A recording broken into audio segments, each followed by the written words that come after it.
Black Stars captain Ayew could be facing some sanctions after the Parliamentary Select Committee in charge of overseeing the issues pertaining to the AFCON and everything that happened in the AFCON tried to reach out to him. Unfortunately, he could not speak to them, and several attempts to reach him proved futile. They will bring out a report later today where it will be stated emphatically where exactly the issue is and what sanctions, if any, will be hit on the Ghana Black Stars captain. We'll be looking at that today. We'll also be talking about Otto Addo and his contract issues. Black Stars coach Otto Addo a week ago qualified Ghana to the World Cup. Well, he has explained that he still has an obligation contractually with Borussia Dortmund, and the rumors making the rounds about that contract expiring in the summer are false. We'll be looking at all that today. As usual, subscribe if you have not. Click on the notification bell to get more updates. Fred Papo, as well, former vice president of the Ghana Football Association, has suggested that players who are eligible to play for the Ghana Black Stars should be called in. He says the World Cup is a different ball game together, and we need all hands on deck in the World Cup if we want to really do well. He cited examples. We're also going to listen to him. But let's start off from Captain Ayew, who is set to face certain sanctions after refusing to honor a call from the Parliamentary Select Committee to look into the issues of our abysmal AFCON 2022, which saw Ghana exit at the group stages. Thankfully, we've arrived ourselves with World Cup qualification. But the Parliamentary Select Committee said they tried to reach out to the captain of the side, Ayew, all to no avail. The chairman of Ghana's Parliamentary Committee on Sports, Johnson Edu, has hinted that the Black Stars captain Ayew could face sanctions for declining an invitation to face the legislators following the country's disastrous AFCON campaign in Cameroon. The outside forward was billed to appear before the fact-finding committee after the country's worst campaign in the continental competition. But the former Swansea man is reported to have failed to appear before the committee despite several reminders. And the chairman of the Parliamentary Select Committee on Sports, Honorable Johnson Edu, has hinted to a local radio station that he could face sanctions.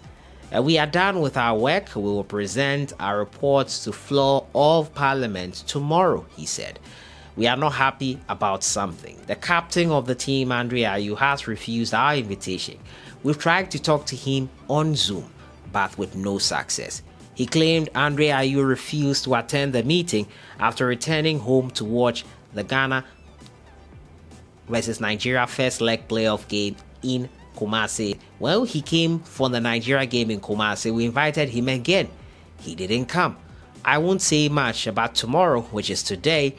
All of us would know what is in the report, he concluded.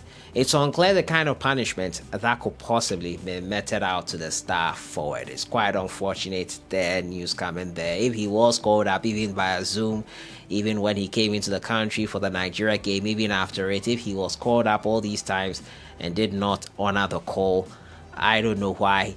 Maybe he has his reasons. Clearly, he should have stated them to the Parliamentary Select Committee. You cannot refuse a call to the legislature for an investigation or query they are having. Probably, always they say, hear the two sides of the story before you draw your conclusion. But the results of the investigation into our abysmal AFCON performance will also come out today. When it does come out, I'll update you accordingly. But I'm quite surprised by this finding here, and I'm literally in shock because I don't know why the captain of the team would not honor this call from the legislature. We'll see what happens. We'll see if there are any sanctions to face for him on that front. My next story has to do with Fred Papo, former Ghana Football Association vice president. He touched on the topic of players being called up into the national team, players who have Ghanaian descent are players elsewhere, players who did not play in the qualifiers and want to play for us. He is of the opinion that those players should be allowed to play because the World Cup is a different ball game together. We need all hands on deck, and it's not the time to get emotional about players who played in the qualifiers getting ahead of players who were also not there. Let's have a listen to what he had to say concerning that. These kind of things are bound to happen, and they are expected to happen. It shouldn't be first place. You go with your best players at any point in time. Between now and November, late November, best start World Cup. So many things will happen in football.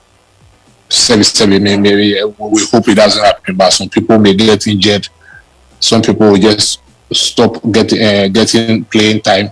Even club also for some time, there are so many, and then we can have some new players bringing up that we didn't even know of. People are talking. They make one mistake. The squad for our World Cup, it will not be only 11 players or 14 players. Chelsea will be bad. Chelsea change time. Will be our who played in the qualifiers is going out. No. It's for 23 players. I'm sure there is room in the Black Stars for 23 players. If somebody played actively in the qualifiers all the way up to this stage, it's most likely that person may still be in the squad, unless there is a serious dip in form. That would be bad. For somebody who has been actively playing in the qualifiers, it's most likely the person will be in the final squad. So you had Mr. Fred Papo there. He's quite clear on that. They have to be invited. If they will improve the team, let them come in. If there will be an extra addition, that will make the team perform better. Because the World Cup is a different ball game from the qualifiers. We will need better players. Some players who helped us qualify might not make the cut because of quality, form, a lot of time to go before the World Cup itself. So let's not get extra emotional about this one here. He's of the opinion that clearly we need all hands on deck on this one. I tend to agree with that because in those games we have to have the best players possibly available. My final story has to do with Ayew clarifying that there are extra 3 years on his contract with Borussia Dortmund, and despite qualifying Ghana for the World Cup, he cannot dishonor that contract, and rumors saying that his contract will expire in the summer are quite false. He said, I'm somebody. I always try to believe. I have a contract with Borussia Dortmund. I think people have to respect that. It should be the same if I had a contract with Ghana or any other country. So let's respect my contract here with Dortmund, and when it expires in 3 years' time, I will think about something like that. Ayew has become the fans' favorite for the Black Stars job after qualifying Ghana for the Bundia, which the Black Stars were looking to get in shape for. So he says he will honor his 3 years contract, probably a lucrative deal, something better from the FA or from Ghana might lure him away. We've seen that happen countless times. They might have to pay the deficit or whatever for cancellation of contract, but right now he is focused on his contract with Borussia Dortmund. We'll see how that one goes on that front. Ayew could face sanctions for refusing to come into Parliament to address certain issues concerning our abysmal AFCON performance. Fred Papo is of the opinion that Ghana needs everyone hands on deck for this one. And also, Ayew clarifies his contract with Dortmund and why probably we have to be calm on him playing or being the coach of the Black Stars in the long term. I'll see you guys in the next one. Have a great day. Enjoy the rest of the week.